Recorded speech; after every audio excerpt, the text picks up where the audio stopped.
We got this story from Timcast.com. Disney's ultra woke Willow series canceled after one season. Oh, no. So it's not just this one show, but I'll use this article as a launching point. Netflix is getting rid of a lot of these shows. They canceled their non-binary ox story or whatever. I don't know if you guys saw that. No. Yeah, it's like a preschool show where an ox is like, I'm non-binary and I don't like she, her, so I'm they, them. And they're like, okay. And then Netflix was like, get rid of this. That is the worst. A non-binary ox for children. So they're starting to get rid of all this stuff, and Netflix is seeing their subscriptions grow again. Nice. So they dipped really hard. I think this is evidence that it was the boycott campaign from conservatives that really hurt their bottom line and caused them to shift and go back. And I also want to give a shout out to a show called The Order. One of the only shows I've ever seen where the villain's a communist. Interesting. Season 2, you should watch it. They canceled it. The fact that we're all like, wow, what a great concept. On Netflix? Yeah, it's on Netflix. It's called The Order. And they did 2 seasons and then canceled it. But the second season, the bad guy's a communist. He's a communist university professor. I'll check it out. That is fascinating. Like a communist university professor is a bad guy. I was like, this is great. I love this show. I like politics in my TV. They made it that, like, they even made that. Like, it sounds like something to be like, no, it's too crazy. I think conservatives started boycotting over cuties. Yeah. Yep. That was the thing. I think what's happened as we just did this long discussion on what wokeness is, these companies are starting to realize that ESG and wokeness hurt your bottom line. Good. Because that's the only reason they were adopting it, I think, in the first place. They thought it helped. Yes. They were like, this is what people like. And then sure enough, if you implement a diversity program at your company because you want to fit in, and then a year later, let's say this. Let's say you hired a diversity, equity, and inclusion, a chief equity officer or whatever, and now Bernie Sanders just went out on Bill Maher and said, we don't want any of that. Now what do you do, fire the guy? Uh-oh, we did this thing because on a whim, leftists said they liked it. Now they don't like it anymore. We don't fit in anymore. Oh, gotta get rid of it. Man, I mean, but think about this. Bernie Sanders says, no, we don't want equity. Cenk Uygur then comes out and says, I agree, we don't. So if you're a company that has it, you're out of line. You no longer fit in. The left is going to throw a brick through your window because you're opposing Bernie Sanders now. It's too bad these people don't have self-reflection because they're zombies with no shame. Well, zombies can't reflect on anything. They just groan, you know. But they do have reflections. Yes. Vampires don't, though. They Right. can't. There's no way a vampire can see its own can ever reflect on itself. But vampires can think. Like vampires, vampires are more like CEOs of big companies. Big neoliberal crony corporate institutions. Yeah. They just extract value. They're conscious of what they're doing and they don't care. Except apparently Vanguard. So Vanguard's pulled out of this ESG stuff. Have you been following? I was not aware that Vanguard had pulled out of ESG. That's really interesting. It's like a 20. How big is this fund? It's about Huge. 9 times smaller than BlackRock. Vanguard is 9 times. It's based out of Pennsylvania. Yeah. This is an American company. And the CEO basically just stepped up and was like, it's not profitable. We're done. We're taking back. We're aiming at profit first for our investors. We're not going to screw you guys over by putting your money into things that don't return money. Yeah. Basic. But that's how economics works. That's why I think free market, a lot of times, the problem with free market is it's not free. It's co-opted by people at the top. It's like socialism for the few. We got to have more economic literacy campaigns so that people can start to understand it. It's going to be a long, long haul, but we got to start at the beginning and just start educating people. Have you talked to Vivek Ramaswamy? I have not spoken to him. Wow. Now that would be a unification for him to come, because he is like the economic guru. That guy, to be able, if he can interlock with the Libertarian Party, he's running as a Republican right now for president. He was just in New Hampshire. I think some of the New Hampshire libertarians were interested in his campaign. We'll see what happens. I'm all about Austrian economics and economic literacy. That's why I'm like so into Mises and that whole, path. And when you argue with someone who calls for a command economy or for the nationalization of banks, you know that they've not read anything. Correct. And they don't know how finance works at all. It's funny when people talk about like our tax dollars paying for this, that, or otherwise, and it's just like, that's not how it works. They just manufacture money. It's all like meaningless. a meme. It goes burr. Yeah, the modern monetary system is nonsensical. Yeah. It's just like when they want money, it's just there, they have it. You just ask mom and dad. Yeah. If that. The banks just create money upon demand for a loan. Exactly. The money supply just keeps growing infinitely. And I heard these people I was listening to a space on Twitter and they were like finance guys and they're talking about fractional reserve policy. And I'm like, The Fed isn't. We doing covered this in 2021 or whatever. Yeah. Like when Ian brought it up, when they dropped the reserve requirements and now it's an infinite reserve system where they can just loan out an infinite amount of money with no restrictions. Exactly. They make it seem as if the Fed's doing it, but it's not. It's just banks. I mean, the They're Fed does it creating too. Quantitative easing is a thing. Yes, they want to but- inject debt-free money into the system. Well, it's not debt-free, but they want to inject money into the system through the government, things like that. But it used to be a 9-to-1 for every, or like 90% for every $100 they could loan out 90. And then I think Ian pointed out they updated in March of 2020. They were going on to an infinite reserve system where banks could Right. infinitely loan out money without any That's reserve what I'm saying. requirements. Here's Here's like a the qu- lion's share is there. There's a quote from the Fed chair of the Minneapolis Fed chair, Neil Kashkari, from put it memorably on 60 Minutes in March 2020. Quote, "There's an infinite amount of cash in the Federal Reserve. We will do whatever we need to make sure there's enough cash in the banking system." Infinity dollars. So I think that's a good message to me.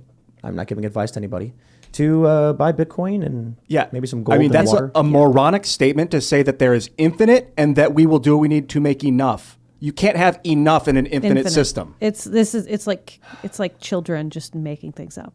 Wow. Except these are the people in charge of our finance. Yeah. It's like literally everything against what I learned to get a degree in econ. It's like it's totally. We're just, I don't even know what to say. When you were studying for your degree, did they talk about how corrupt stuff was? Well, I was told that stagflation will never happen. It'll never happen. Like, this will never be a thing. Don't worry about it. Don't consider it. It'll never happen. Hey, And look at that here white we are. shot. Here we are. Yeah. Stagflation. Can you define that really quick?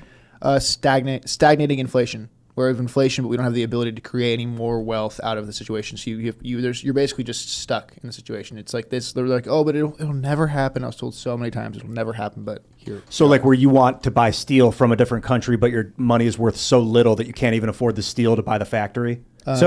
Yeah, That would be an essentially. instance of I'll just give you the dictionary definition. It's persistent high inflation combined with high unemployment and stagnant demand in a country's economy. Right. Oh, so COVID did costs that. are going up and everything else is just frozen. Yeah. So it's like it's really bad. You can't do anything. You're stuck. There's nothing you can do. You can't affect any change in the situation. You got to find a Stagflation, really here it is. cheap way to start a new industry. I like this pulling carbon dioxide out of the air concept for that. It's almost near infinite resource, airborne carbon. There's Not no infinite, trees, but there's a though. lot of it. More trees. Just burn trees. Burn trees, plant more trees, burn more trees, and more carbon. That could get us like from 0 to 100 to get things started if we need to kickstart our economy. But it's not going to happen with the old style. What? Just somebody, some of the chat saying this guy named Blake saying that they were told that too, that stagflation would never happen. And that was like a thing that I was told Yeah. it would never ever happen. It's never going to be a thing. Don't What? worry about it. Don't even think about how to solve it. Don't think about it. It's never going to be an issue. Then modern monetary policy comes in, and now it's like it's just MMT is like the witchcraft of economics. You Yeah, should it's not. crazy. You should not dabble. no one in knows what's economic going to happen. Stay witchcraft. away. No one knows what's going to happen. No It's- one has any real understanding of what's going to happen because it's an experiment. We're basically in an experiment right now. We don't really. It's theoretically this is how it should work. Yeah. It's theoretically it's going to be okay, but we don't know. Modern monetary theory is the idea that if your country controls the outflow of money, if you control the currency, you can make as much as you want, that you can print as much as you want, and there's going to be no drawback because you control it. So you can always make more and nothing can ever stop it or make it go bad. That's the stupid theory. That's an actual theory that you can print unlimited amounts of money if you control it. Yep. That's so wrong because that's a sort of inflation. If you keep printing money. It's centralizing the economy. It means that you can then, if everybody in this table had $1 and was trading that dollar for goods, like Ian, I'll give you $1 for that water, and then I have the water, and then Angela's like, I'll give you $1 for that water, and we're trading this water, the money's all moving, it's an economy. Serge then writes on a piece of paper $1 and then walks up and goes, I will give you $1 for this water, and you go, I like this, and he takes your water and leaves. Now we're all sitting here holding dollars with no water, and we're like, wait, what just happened? And we're He provided nothing. He did no work for the community. He gave no real trade. This is what the U.S. government has been doing. I shouldn't say so much the government, but the Fed. What basically happens is we all work for each other. You know what it is? Holy crap. The best way to understand this is the Google box from Rick and Morty. All right? Oh, I don't know what that is. So Rick's car breaks down, and then he has a battery with the miniverse in it, or a microverse, whatever he calls it. Sure. A miniature universe where a civilization of people generate energy by stepping on these pads. Yep. And then he takes a portion of the energy to power his car, and they don't realize. And then They're Morty's like, extracting the value. Basically. yes. And Morty goes, isn't this just slavery with extra steps? And he goes, no, they work for each other. They trade. That's what the Federal Reserve is. Yeah. We all work for each other. We all do trade. And then as we're trading these dollars, the dollars have value because we believe in each other. Because I know that Ian wants dollars. Ian is willing to do work for dollars so the economy functions. I say, Ian, here's $1. Come on this show and talk about magnetism. And he says, that's a good idea for me. The U.S. government does no work and then just manufactures the dollar. Right. And then walks in, injects it into the system to take from Ian. Ian is then convinced to do work on behalf of the government who did no work in return.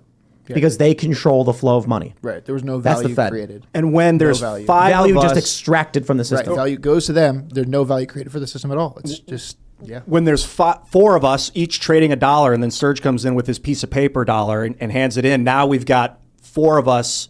That dollar, I guess, is lost. Or we have to be like, no. Now there's $5 and no water. And one of the dollars is worth $0. So now each of our dollars is worth 80 cents. We have to divide it up to balance it out. Remember that $1 is a store of value. The idea is that it holds value. Value is, it's why you don't bring like 100 goats to a market to trade for like, 1,000, whatever. You just bring it's a medium of exchange. Yeah, it's a medium of exchange. Exactly. You don't need, it doesn't, it's like, it just represents value. So what Tim is saying is the value has been extracted. Well, I'll put it this way. Promissory note. So Ian, you have $1. We all have $1 and you have the water and we're all trading. When Serge comes to you and says, I'll give you $1 for your water, you now have $2. Then when Hannah Claire comes to you and says, I'll give you $1 for water, you go, I already have $2. I don't need it. I don't need your $1. I got $1 from him. Well, now Hannah Claire can't buy from you because you're uninterested in working for you because you already got too much money. So then she has to pay more.